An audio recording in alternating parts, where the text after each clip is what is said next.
هلا والله معاكم داي.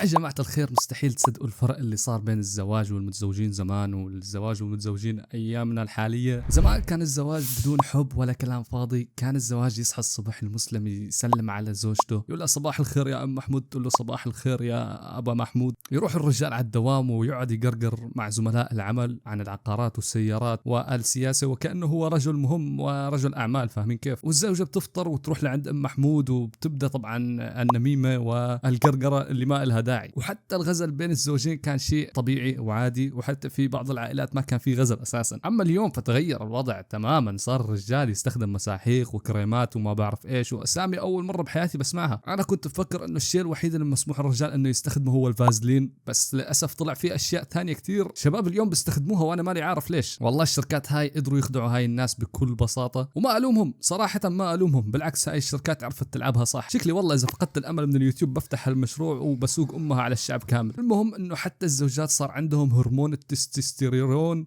اعلى من قبل، والعكس تماما، الرجال بدا يقل عندهم هذا الهرمون. وهي اشياء صراحه ما بعرف شو بدي احكي عنها. والصراحه هذا الكلام كلام العلماء، ما هو كلام الاسطوره المسطره داي فقط. انا فقط شفت المعلومات واكدت عليها يعني بصفتي العالم المرموق داي طبعا. واليوم اكيد الاسطوره داي جايب لكم الدلائل والحقائق. بس اكيد قبل ما نبدا احط لايك واشترك في القناه لو ما كنت مشترك. وبالنسبه للسحب على القناه فبصراحه كنت عم بمر بوقت كثير صعب، كثير كنت تعبان، وصارت معي اكثر من شيء شغلوني صراحه على القناه. بعض منها نزلتها على الانستغرام، بعض منها للاسف راح احاول اني اخليها لإلي بس. فدعواتكم يا جماعه الخير وبس، والله خلونا ما نطول وخلونا نبدا. طيب قبل ما نبدا بالمقطع الاول والدليل الاول معاي، في ناس اغبياء الى الان مو مصدقه كلامي، بتقول لي يا حبيبي انت بتبالغ، ما في ناس اساسا دخلتنا بحياتها الزوجيه. يعني ايش عم تحكي انت؟ وحتى لو في فهم قلائل فقط. يا رجال هم مو بس دخلونا على حياتهم الزوجيه، هم دخلونا على غرفه النوم حرفيا. اكيد مالك مصدق. مو طب شوف معي هالفيديو يا هطل.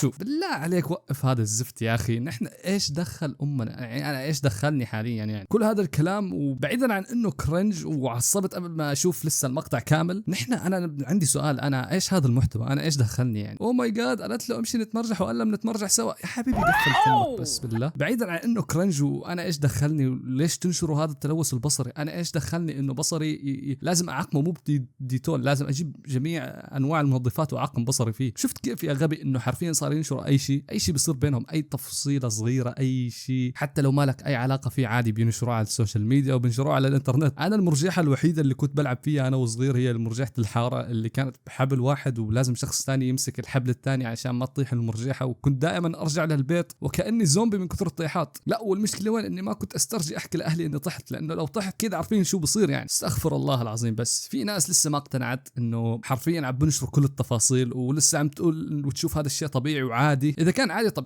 شوف معي هالفيديو يا غبي، شوف بالله. حبيبي حبيبي يلا اصحى للصلاة حبيبي.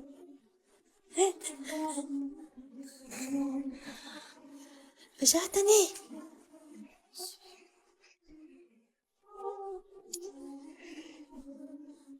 هيا قوم، هيا اصحى للصلاة. بالله احنا ايش دخلنا في غرفة النوم؟ ها ايش دخل امنا والامه العربيه في غرفه النوم؟ ها انا ايش دخلني كيف انت تصحي زوجك؟ انا ايش بستفيد من المعلومه يعني؟ انا ابوي يا جماعه الخير كان يستخدم كل انواع التعذيب عشان يصحيني للصلاه والدوام، وهذا جاي يقنعني انه بيجي وبيصحى من حبيبي والخزبع من حبيبي والخزبعلات من حبيبي والكلام الفاضي هذا. انا لو اجى حدا حكى لي حبيبي قوم اصحى يمكن بنام زياده، بغط بالنوم اعمق. واشهر صوت عند الشباب كلهم وجميع الرجال على مجرد درب التبانه لما تسمع صوت ابوك وهو عم بيقول لك هذا لسه ما صحي. جي يا حبيبي بتصحى وبتتحمم وبتفرشي اسنانك وبتفطر وبتطلع من البيت قبل ما ابوك يكمل لغرفتك. حتى كل شيء بيصير باقل من نص دقيقه حرفيا. انا ماني عارف انا كيف استفدت من هذا المقطع، وين المحتوى من الموضوع. اوكي يمكن انا استفدت يا جماعه الخير، نزلت مقطع ويمكن يجيب مشاهدات وانبسط واجيب فلوس، بس حرفيا الناس البني ادم الطبيعي اللي طلع له هذا المقطع على الاكسبلور ايش استفاد بالله؟ طبعا هذا لسه ولا شيء، لسه في مقاطع العم بكثير واسوأ من هيك بكثير بمراحل. بس لاني محترم وشخص يعني مو قليل ادب ما بعرض هاي الفيديوهات. يمكن لو وصلنا 100 لايك ابشر يا حبيبي، بعرض ابوها كمان يا حبيبي قال لك ادب وما ادب، يا حبيبي خلي الادب على جنب بالله. وان شاء الله من بعد هذا المقطع لقد عدنا ورجعنا يب، وما في شيء بيوقفنا، والمقاطع القادمه بتكون فاير. بعرف انه المقطع قصير لكن سجلته وحرفيا عندي لحد الان تعبان، بس قلت لازم اني ارجع واسجل لكم مقاطع من اول وجديد. وان شاء الله لو لقيت دعم على هذا المقطع، هذا مقطع فقط تجريبي، في حال انكم حبيتوا هذه الفكره فهاي المقاطع حرفيا منتشره في كل مكان على السوشيال ميديا. ولو حابين انكم انتم تختاروا لي المقاطع اللي اسوي عليها ردة فعل، فما عليكم الا انكم تتابعوني على الانستغرام وتمنشنوني على المقاطع اللي بدكم اياها، او انك تدخل كوميونتي الديسكورد وترسل لي المقاطع هناك. ان شاء الله الان ما في شيء بوقفنا، واسف مره ثانيه على السحبه، بس عن جد مريت بوقت كتير صعب وكنت تعبان وكان في امور ثانيه خلتني اسحب.